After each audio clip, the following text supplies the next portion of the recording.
सनातन के संतों पर सीधा हमला।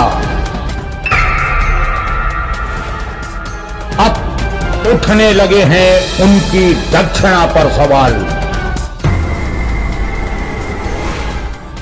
कौन क्या ले रहा है, कितना ले रहा है, कौन ऊपर से ले रहा है और कौन टेबल के नीचे से ले रहा है। धीरेन्द्र कृष्ण शास्त्री पर सीधा हमला आखिर क्यों? धर्म पर सियासत के तीर कौन खींच रहा है हिंदुओं में विभाजन की लकीर।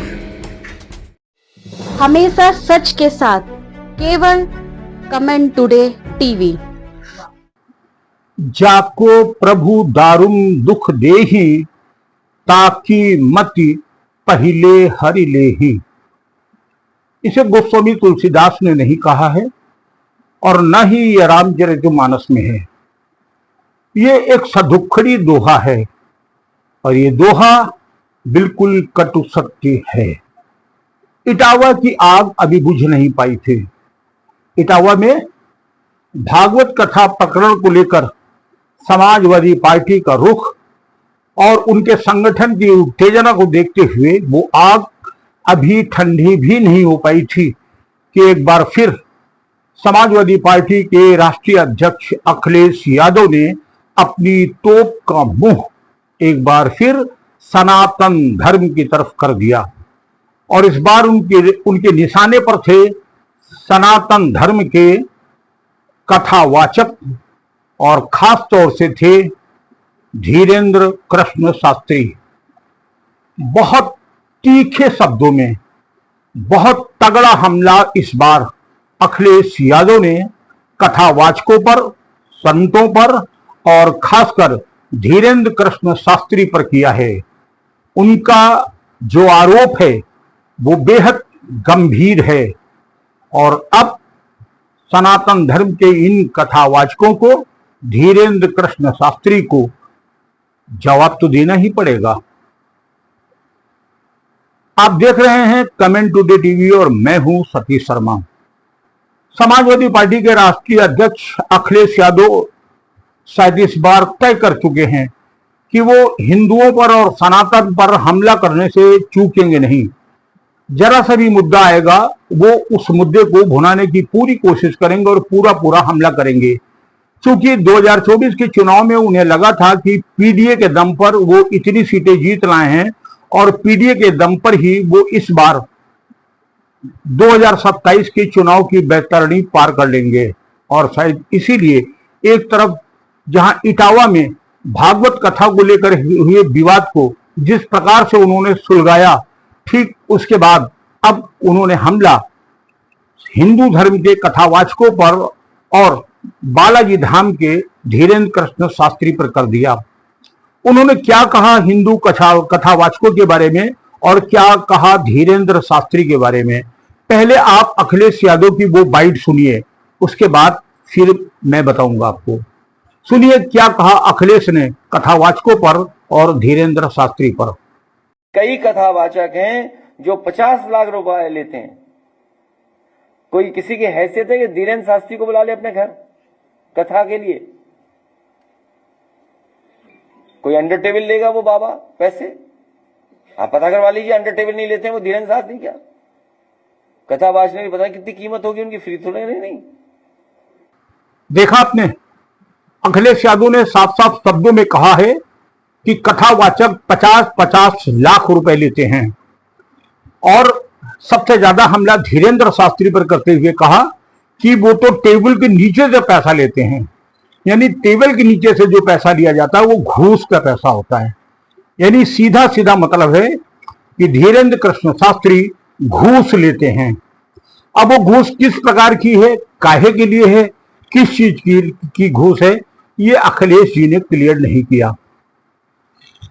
अब यहां मामला एक आता है कि कथावाचक कितना पैसा लेते हैं और क्यों पैसा लेते हैं।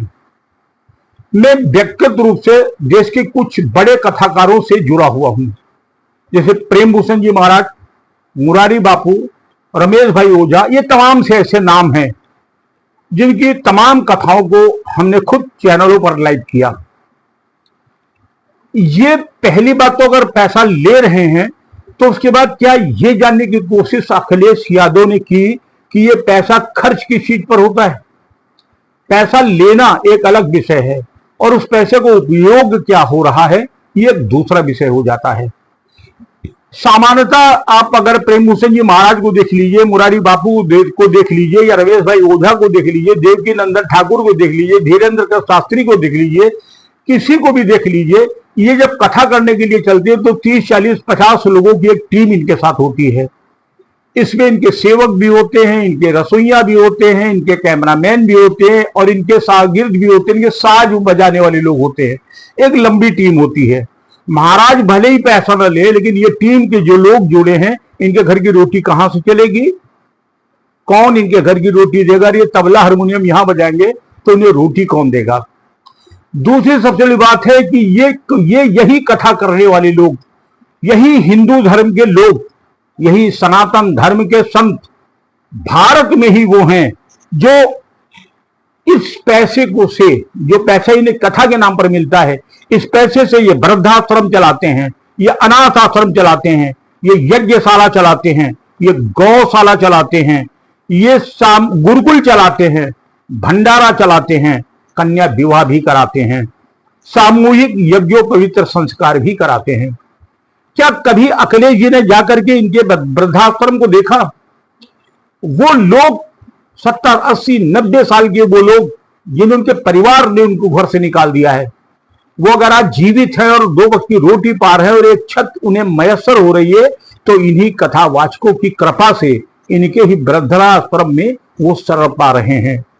वो अनाथ बच्चे जिन्हें कोई नहीं पालता, उन अनाथ बच्चों के लिए इन्हीं आश्रमों में उनको शरण मिलती है। क्या कभी उनके अनाथालय को देखा आपने जाकर के? क्या कभी उनके यज्ञशाला को देखा कि सुबह से शाम तक स्वाहा स्वाहा स्वाहा की आवाज आया करती है?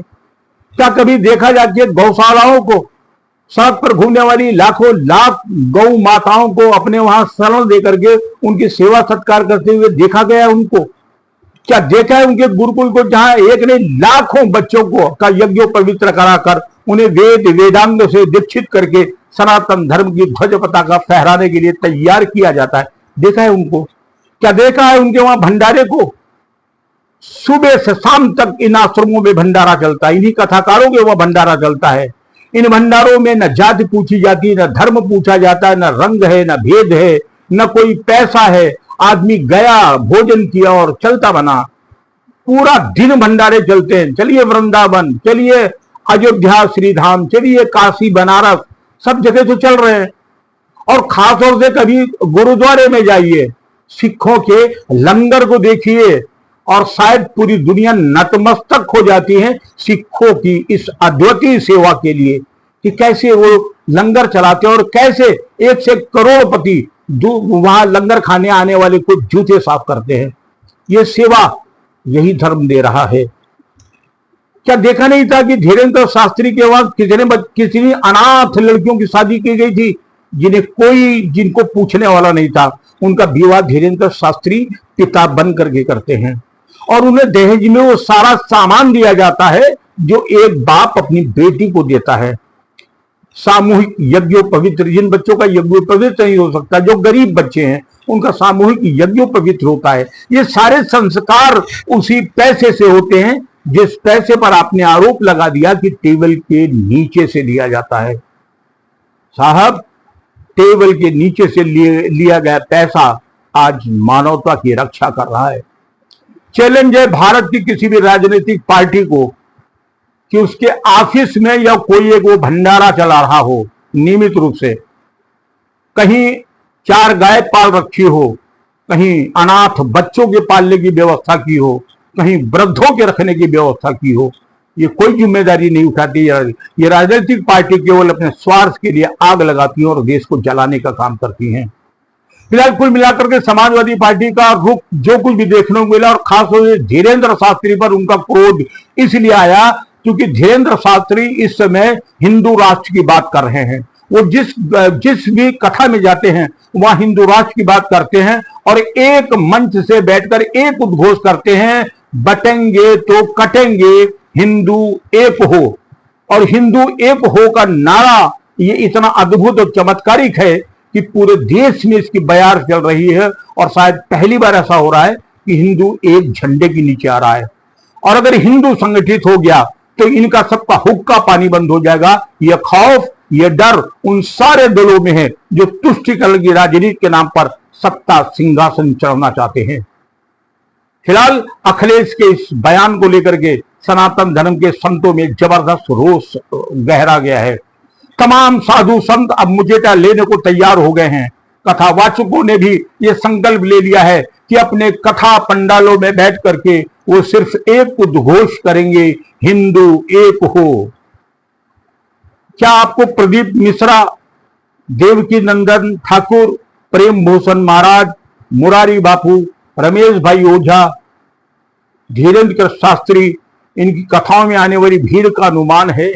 इनके फॉलोअर्स की संख्या का अनुमान है? अगर नहीं है तो राजनीतिक दल के लोगों को सतर्क हो जाना चाहिए, क्योंकि ये अगर हुंकार भरेंगे तो भारत की दशा और दिशा दोनों परिवर्तित हो जाएगी। फिलहाल कुल मिलाकर के अखिलेश किस मूड में है, क्या सोच रहे हैं, क्या वो करना चाहते हैं, कुछ भी नहीं पता। लेकिन बार बार सनातन धर्म पर वो जो हमला कर रहे हैं उसको लेकर के उनका भले ही व्यक्तिगत फायदा हुआ हो, लेकिन यादव परिवार जो एक अभिन्न अंग है हिंदू समाज का, जो ब्राह्मणों के लिए, ठाकुरों के लिए, वैश्यों के लिए, सबके लिए भाई समान है, उस पूरी की पूरी एक जाति को अगर सनातन उनसे अलग करने का षड्यंत्र है तो ये दुखदाई है। और शायद अब बड़े लेवल पर यादव समाज भी उनके इस बयान से इत्तेफाक नहीं रख रहा है। कुल मिलाकर के स्थिति वही हो गई कि संगत से गुण आत है, संगत से गुण जात।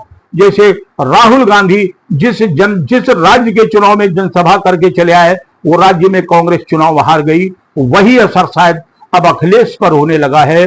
वो सुरे बेसुरे जो बयान दे रहे हैं, निश्चित मान के चलिए एक लंबा नुकसान समाजवादी पार्टी को होने जा रहा है। फिलहाल अब संत खड़े होने जा रहे हैं, साधुओं में आक्रोश है, और ये कहां जाएगा कुछ नहीं कहा जा सकता। अगली बार एक नई खबर के साथ, जय हिंद। एक बार फिर कह दूं कि जाको प्रभु दारुण दुख देहि, ताकि मति पहिले हरि लेहि। जय हिंद।